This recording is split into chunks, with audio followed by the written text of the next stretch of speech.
JP സീരീസിന്റെ പുതിയ വീഡിയോയിലേക്ക് എല്ലാവർക്കും സ്വാഗതം. ഹൈദരാബാദ് കാഴ്ചകളുടെ തുടർച്ചയാണ് ഈ വീഡിയോ. ഹൈദരാബാദിലെ പ്രധാന ആകർഷണങ്ങളിൽ ഒന്നായ രാമോജി ഫിലിം സിറ്റിയിലെ ഞങ്ങളുടെ ഒരു ദിവസമാണ് കഴിഞ്ഞ വീഡിയോയിൽ നിങ്ങൾ കണ്ടതെങ്കിൽ, ഈ വീഡിയോയിൽ നിങ്ങൾ കാണാൻ പോകുന്നത് ഹൈദരാബാദിലെ മറ്റ് ആകർഷണങ്ങളായ ഗോൽക്കൊണ്ട ഫോർട്ടും ചാർമിനാറും ഒക്കെയാണ്. അപ്പൊ നമുക്ക് വീഡിയോയിലേക്ക് കടക്കാം.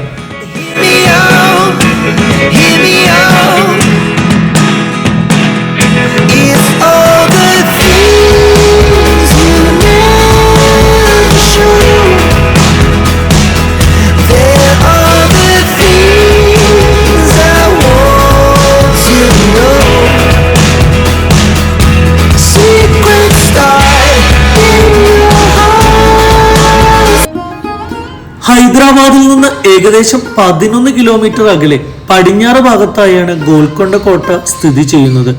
9 നൂറ്റാണ്ടുകളുടെ പഴക്കമുള്ള ഈ കോട്ടയാണ് ഹൈദരാബാദിന്റെ പിറവിക്കു കാരണമെന്ന് നിസ്സംശയം പറയാം. ഹൈദരാബാദിന്റെ യഥാർത്ഥ ചരിത്രം തുടങ്ങുന്നത് ഷാഹി രാജവംശത്തിനും 5 നൂറ്റാണ്ടുകൾക്ക് മുമ്പാണ്. ആട്ടിടയന്മാരുടെ കുന്ന് എന്നാണ് ഗോൽക്കൊണ്ടയുടെ പേരിലടങ്ങിയിരിക്കുന്ന സാരാംശങ്ങളിൽ ഒന്ന്. കാകതീയ രാജവംശത്തിന്റെ കാലഘട്ടത്തിൽ ആട്ടിടയൻ ഈ കുന്നിനു മുകളിൽ ഒരു വിഗ്രഹം കണ്ടെത്തിയിരുന്നു. വിവരം കേട്ടറിഞ്ഞ കാകതീയ രാജാവ് അതിനു ചുറ്റും ഒരു ക്ഷേത്രം പടുത്തുയർത്താൻ കൽപ്പിക്കുകയായിരുന്നു. ഇതാണ് ഗോൽക്കൊണ്ട കോട്ടയുടെ ഐതിഹ്യങ്ങളിൽ ഒന്നായി കേട്ടുകൊണ്ടിരിക്കുന്നത്.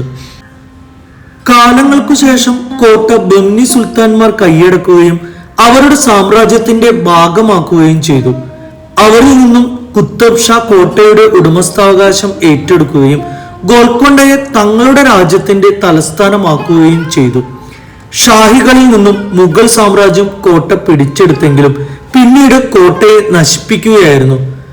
കാകതീയ രാജവംശത്തിൽ തുടങ്ങി ബന്നി സുൽത്താൻമാരിലൂടെ ഷാഹികളിലെത്തി മുഗളന്മാരിലൂടെ അവസാനിക്കുകയാണ് 5 നൂറ്റാണ്ടുകൾ നീണ്ടുനിന്ന കോട്ടയുടെ ഭരണചരിത്രം. പിന്നീട് ഈ കോട്ട ചരിത്രത്തിന്റെയും ചരിത്രകാരന്മാരുടെയും ഭാഗമാവുകയായിരുന്നു.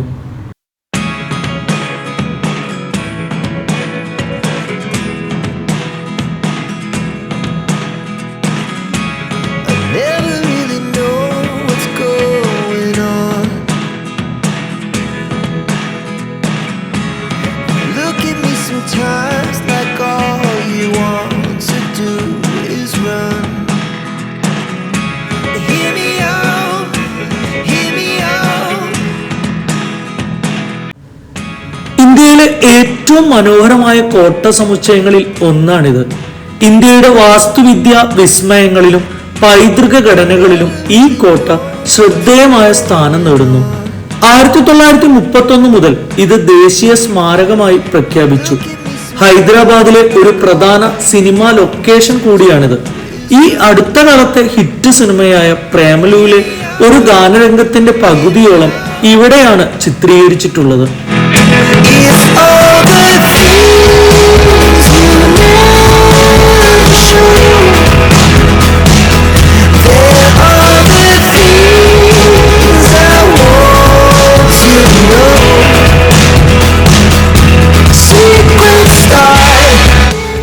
നടന്ന് ഞങ്ങൾ കോട്ടയുടെ ഏറ്റവും മുകളിലെത്തി. ഇവിടെ നിന്നും ചുറ്റുമുള്ള കാഴ്ചകൾ വളരെ മനോഹരമാണ്.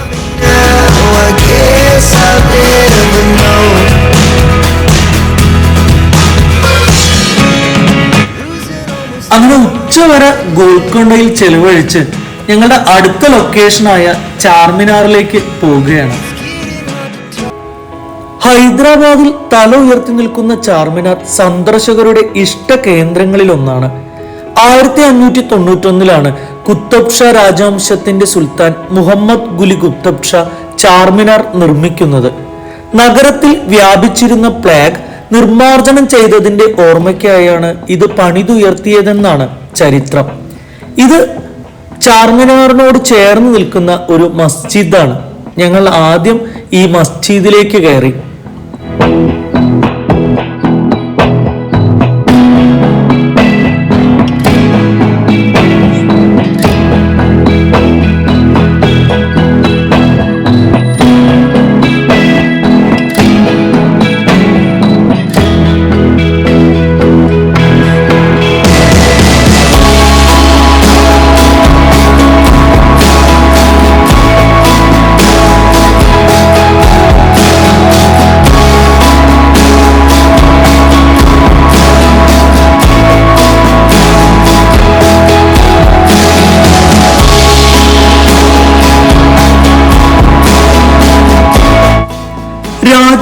ചരിത്രത്തിന്റെ അടയാളമായ ചാർമിനാറിനു ചുറ്റും ആയിരങ്ങൾ തെരുവ് കച്ചവടത്തിലൂടെ ഉപജീവന മാർഗം കണ്ടെത്തുന്നുണ്ട്.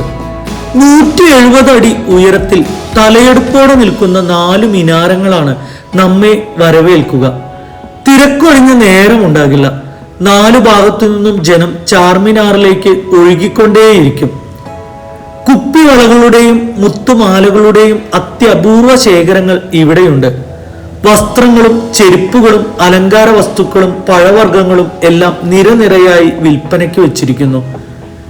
കുട്ടികളുടെ ഷോപ്പിംഗ് മുഴുവൻ ഇവിടെയായിരുന്നു. 4 മിനാരങ്ങളും മക്ക മസ്ജിദും കച്ചവട തിരക്കും പ്രാവുകളും എല്ലാം സന്ദർശകർക്ക് ഒരു വിസ്മയമാണ് ഇവിടെ ഒരുക്കുന്നത്.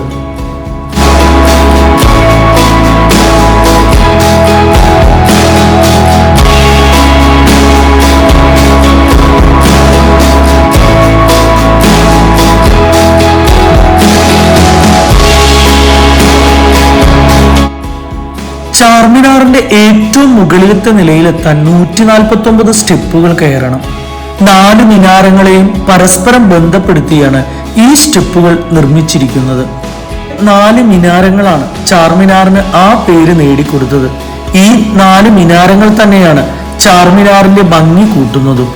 ഇസ്ലാം മതത്തിലെ ആദ്യത്തെ 4 ഖലീഫമാരായാണ് ഈ 4 മിനാരങ്ങൾ പ്രതിനിധാനം ചെയ്യുന്നത്.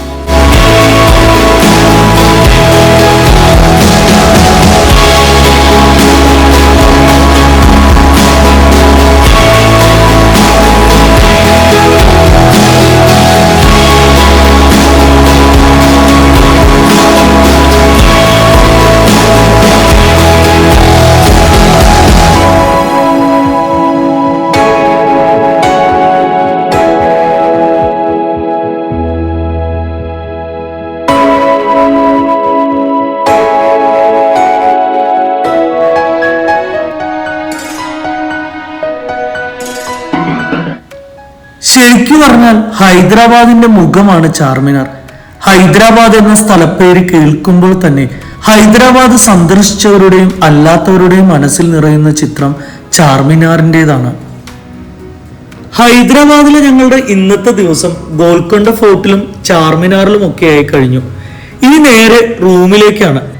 JP സീരീസിന്റെ ഹൈദരാബാദ് കാഴ്ചകൾ ഇവിടെ അവസാനിക്കുന്നില്ല. ബാക്കി കാഴ്ചകളുമായി നമുക്ക് അടുത്ത വീഡിയോയിൽ കാണാം.